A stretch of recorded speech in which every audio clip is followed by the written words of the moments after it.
Kondisi ruangan di gedung Kementerian ATR BPN yang terbakar pada Sabtu 8 Februari 2025 malam tampak memprihatinkan. Deretan komputer yang ada di dalam ruangan humas tersebut terbakar habis. PLT Kepala Dinas Penanggulangan Kebakaran dan Penyelamatan atau Gulkarmat DKI Jakarta Satriadi menuturkan, api langsung membakar kertas arsip yang berada di atas meja hingga membuat api cepat melambung. Api pun berhasil dipadamkan pada hari Minggu dini hari sekira pukul 00.05 waktu Indonesia Barat setelah 20 mobil pemadam kebakaran dikerahkan.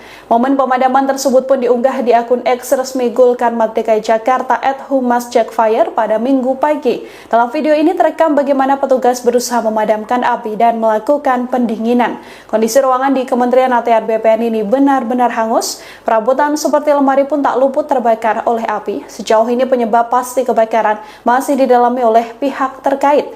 Menteri ATR BPN Nusron Wahid sendiri sempat menyebut belum mengetahui pasti apa penyebab kebakaran. Namun dari informasi ia mengatakan kebakaran dipicu adanya CPU yang korslet lantaran ada pegawai yang lupa mematikan unit komputer. Beruntung tak ada korban jiwa maupun luka dalam kejadian ini. Nusron mengaku belum tahu komputer dan berkas-berkas apa saja yang terbakar di ruang humas lantai 1 ini. Sebelumnya dugaan penyebab kebakaran di kantor ATR BPN ini juga diduga terjadi karena korsleting perangkat AC. Hal ini diungkapkan oleh PLT Kepala Dinas Penanggulangan Kebakaran dan Penyelamatan DKI Jakarta Satriadi. Satriadi menuturkan bahwa security yang menyadari kebakaran api langsung berupaya memadamkannya menggunakan APAR, namun api terlanjur semakin membesar. Beberapa waktu lalu kita masih sangat ingat di mana tiba-tiba saja gedung ATR BPN hangus terbakar, dan di mana secara kebetulan ternyata itu bertepatan dengan adanya kasus tentang pagar laut Tangerang yang kemudian diprotes oleh warga Tangerang, dan yang paling vokal adalah Pak Khalid CS.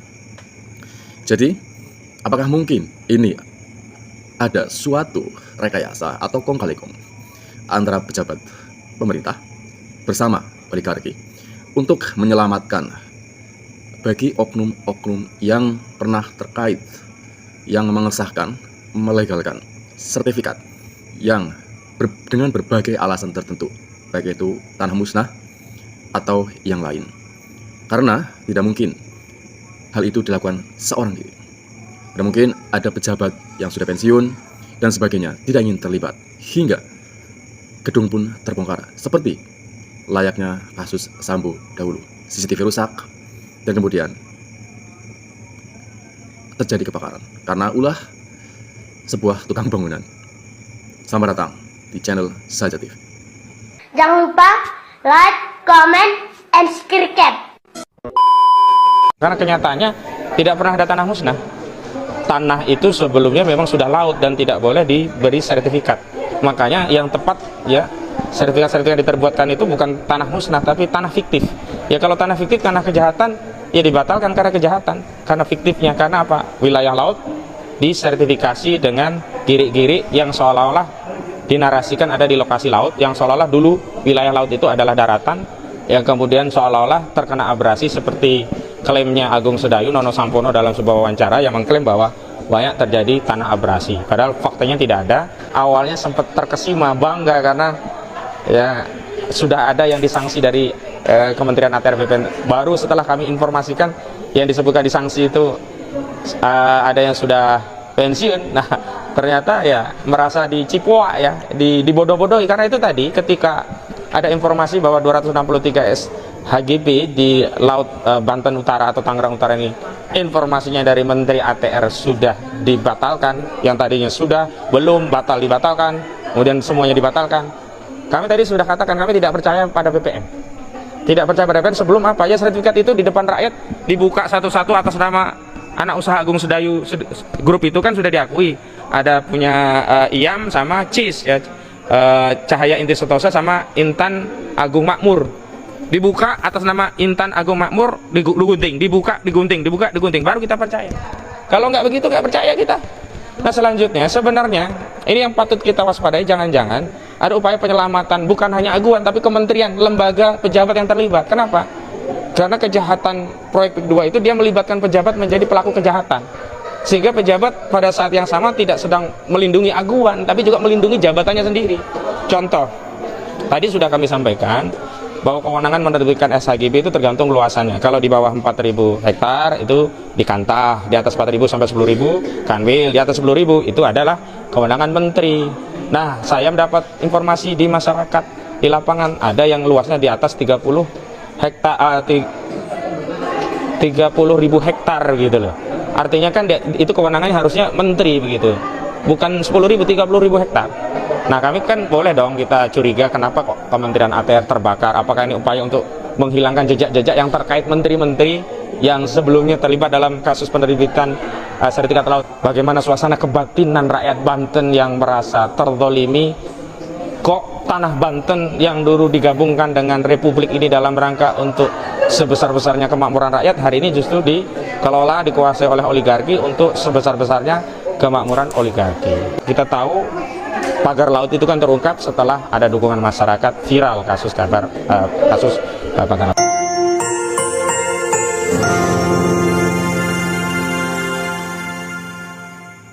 Bismillahirrahmanirrahim. Assalamualaikum warahmatullahi wabarakatuh.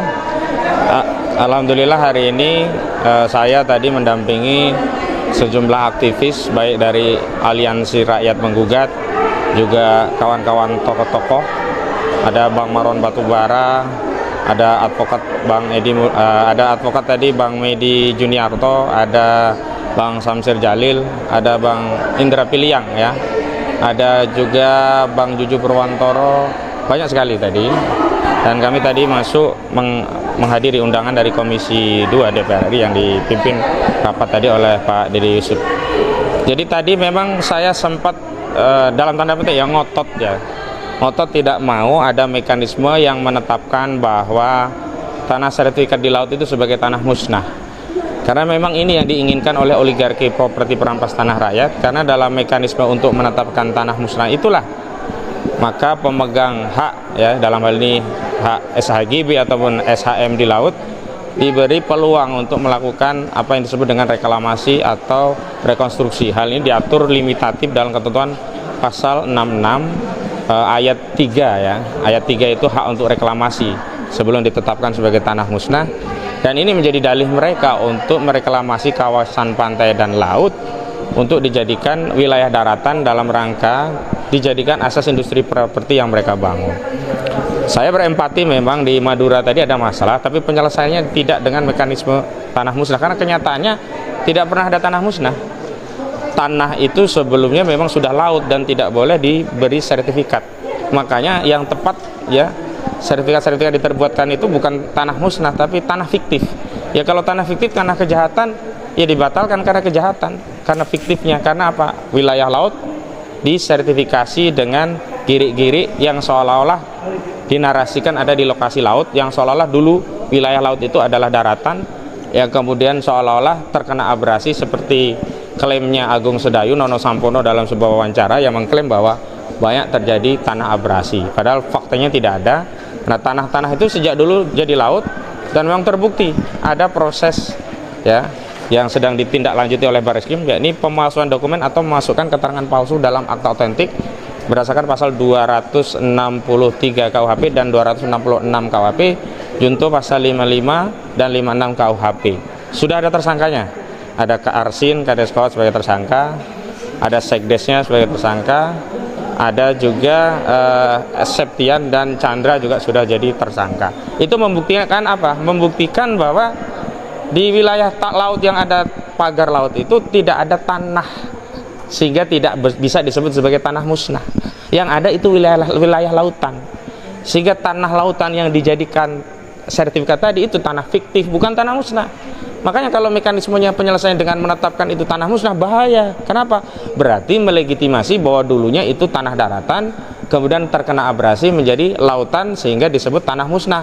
Apalagi bahayanya, nah sebelum ditetapkan tanah musnah ada hak untuk melakukan rekonstruksi dan reklamasi. Jadi itu ya latar kenapa di ujung rapat dengar pendapat tadi saya sempat ya kenceng terhadap mekanisme penyelesaian tentang persoalan tanah yang akan dijadikan asas industri properti tadi. Yang kedua, memang tadi belum mengkerucut apa sih simpulan dari kewenangan DPR. Baru akan ditentukan alat kelengkapan dewan apa yang akan digunakan oleh DPR untuk menindaklanjuti laporan kami apakah dengan pansus atau angket, karena tadi di dalam rapat berkembang dua usulan ya. Kalau Bang Marwan Batubara mengusulkan dibentuk digunakan hak angket ya, penyelidikan terhadap kasus ini. Nah, adapun saya tadi di kesimpulan menawarkan dibentuknya pansus, panitia khusus untuk melakukan audit menyeluruh terhadap pelaksanaan proyek PSN PIK 2, baik yang di wilayah PSN ataupun di luar wilayah. Dan tadi juga ada fraksi dari PKS juga mengusulkan hal yang sama tentang pembentukan pansus. Tapi kesimpulannya apa? Apakah DPR RI khususnya Komisi 2 ini akan mendelivery ke pimpinan Dewan akan dibentuk pansus atau bahkan digunakan hak angket Dewan untuk melakukan kontrol terhadap pelaksanaan proyek PSN PIK 2 ini, kita belum ada jawabannya. Ya, seterusnya adalah yang paling penting bahwa kami sudah menyampaikan ya kenyataan, realita, fakta lapangan. Tadi saya ajak beberapa korban, ada Charlie Chandra, ada ibu-ibu yang dari Pangkalan tadi ya, yang tanahnya di Tanjung Burung juga jadi korban gitu, dan sejumlah aktivis dari Banten yang mereka mendampingi langsung proses advokasi terhadap masyarakat Banten. Harapannya apa? Harapannya temuan dalam dengar pendapat ini bisa ditindaklanjuti. Setidaknya Komisi 2 DPR RI punya informasi pembanding. Tadi juga sempat ya ketua atau pimpinan rapat Pak Dede Yusuf tadi menyatakan awalnya sempat terkesima, bangga karena ya sudah ada yang disanksi dari Kementerian ATR BPN. Baru setelah kami informasikan yang disebutkan disanksi itu ada yang sudah pensiun. Nah, ternyata ya merasa dicipoa ya, dibodoh-bodohi. Karena itu tadi ketika ada informasi bahwa 263 HGB di Laut Banten Utara atau Tangerang Utara ini, informasinya dari Menteri ATR sudah dibatalkan, yang tadinya sudah, belum, batal, dibatalkan, kemudian semuanya dibatalkan. Kami tadi sudah katakan kami tidak percaya pada BPN. Tidak percaya pada BPN sebelum apa? Ya, sertifikat itu di depan rakyat dibuka satu-satu atas nama anak usaha Agung Sedayu grup itu kan sudah diakui. Ada punya IAM sama CIS ya, Cahaya Inti Sentosa sama Intan Agung Makmur. Dibuka atas nama Intan Agung Makmur, digunting, dibuka, digunting, dibuka, digunting, baru kita percaya. Kalau nggak begitu nggak percaya kita. Nah, selanjutnya sebenarnya ini yang patut kita waspadai, jangan-jangan ada upaya penyelamatan bukan hanya aguan tapi kementerian, lembaga, pejabat yang terlibat. Kenapa? Karena kejahatan proyek PIK 2 itu dia melibatkan pejabat menjadi pelaku kejahatan, sehingga pejabat pada saat yang sama tidak sedang melindungi aguan tapi juga melindungi jabatannya sendiri. Contoh, tadi sudah kami sampaikan bahwa kewenangan menerbitkan SHGB itu tergantung luasannya. Kalau di bawah 4.000 hektar itu dikantah, di atas 4.000 sampai 10.000 kanwil, di atas 10.000 itu adalah kewenangan menteri. Nah, saya mendapat informasi di masyarakat, di lapangan ada yang luasnya di atas 30 hektar, 30.000 hektar gitu loh. Artinya kan itu kewenangannya harusnya menteri begitu, bukan 10.000, 30.000 hektar.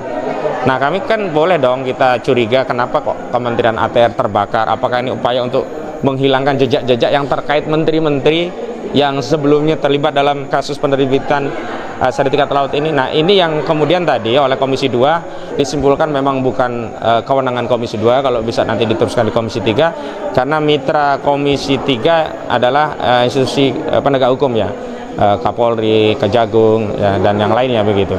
Tapi yang jelas kami tadi merasa bersyukur sudah, kalau dalam bahasa agama karena kita sekarang suasana Ramadan, kita sudah menunaikan kewajiban amar ma'ruf nahi munkar. Apa yang ada, yang kita temui di lapangan kita sampaikan. Bahkan soal bagaimana suasana kebatinan rakyat Banten yang merasa terzolimi, kok tanah Banten yang dulu digabungkan dengan Republik ini dalam rangka untuk sebesar-besarnya kemakmuran rakyat, hari ini justru dikelola, dikuasai oleh oligarki untuk sebesar-besarnya kemakmuran oligarki. Insya Allah itu tadi ada beberapa kesimpulan, dan kesimpulannya apapun itu tetap kita akan terus berjuang, karena kita tahu kita tidak mungkin hanya bisa berharap pada Komisi 2 DPR RI. Komisi 2 ini kan sifatnya hanya menyerap. Tadi follow up-nya diperintahkan kepada Kementerian ATR BPN untuk melakukan proses perbaikan ya, pelaksanaan peraturan-peraturan di bidang pertanahan dan seterusnya. Tapi saya harapkan seluruh rakyat tahu apa yang kami perjuangkan dan mohon terus mendukung kami, karena perjuangan ini tidak akan berhasil tanpa dukungan masyarakat. Kita tahu pagar laut itu kan terungkap setelah ada dukungan masyarakat, viral kasus pagar laut. Demikian, Assalamualaikum warahmatullahi wabarakatuh. Jadi apa yang dikatakan oleh Pak Hosinuddin memang apabila dikaitkan, ini bukan cocok logi ya, secara logika dugaan tersebut sangat kuat. Bagaimana tidak? Sebuah gedung yang menyimpan berbagai data penting yang berhubungan dengan sertifikat warga Tangerang tiba-tiba saja hangus terbakar. Meskipun dengan alasan yang cukup remeh. Dan sudah kita tahu secara logika bahwa tanah yang dipagari atau wilayah yang dipagari pagar laut itu secara sejarah terbukti menurut Pak Khalid, maksudnya Pak Hosinuddin, itu memang ya laut, belum ada tanah daratan. Ya mungkin ada beberapa, mungkin bisa saja Pak Hosinuddin salah. Jadi mereka menganggap tanah musnah. Tetapi pada awalnya memang pada penjelasan Pak Menteri PPR Nusron Wahid ketika sidak pertama kali, dia mengatakan bahwa tanah musnah tidak akan mungkin bisa disertifikasi baik SHGB ataupun hak milik. Akan tetapi kemudian secara pribadi, karena beberapa waktu lalu Pak Nusron Wahid itu mengkonfirmasi dengan pakaian yang tidak formal, pakai sarung, pakai kopiah, kemudian hanya seorang diri mengkonfirmasi bahwa banyak sertifikat yang dibatalkan dengan alasan masih ada di bibir pantai. Bayangkan, bibir pantai itu sangat luas, dalam arti luas, bukan sangat luas. Jadi secara logis Pak Menteri itu tetap meloloskan sebuah proyek atau sebuah kepemilikan tanah yang seharusnya tidak boleh dimiliki. Jadi dugaan kong kali kong antara pemerintah dengan oligarki maka sangat kuat. Maka Pak Hosinuddin dengan semangat yang sangat berkobar-kobar membela warga Tangerang yang tertindas. Karena mayoritas warga Tangerang mengatakan hal yang seperti itu. Mungkin ada sisi politik atau trik di mana oligarki pun akhirnya tetap memperoleh suara pembelaan dari warga sekitar. Cukup sekian video kali ini, semoga mendapat manfaat, informasi tambahan bagi teman-teman yang ketinggalan dengan informasi tentang dunia politik atau kejadian penting di Indonesia. Dan bagi kalian yang ingin memberi masukan, silakan tanggapi dan diskusi di dalam kolom komentar. Wassalam.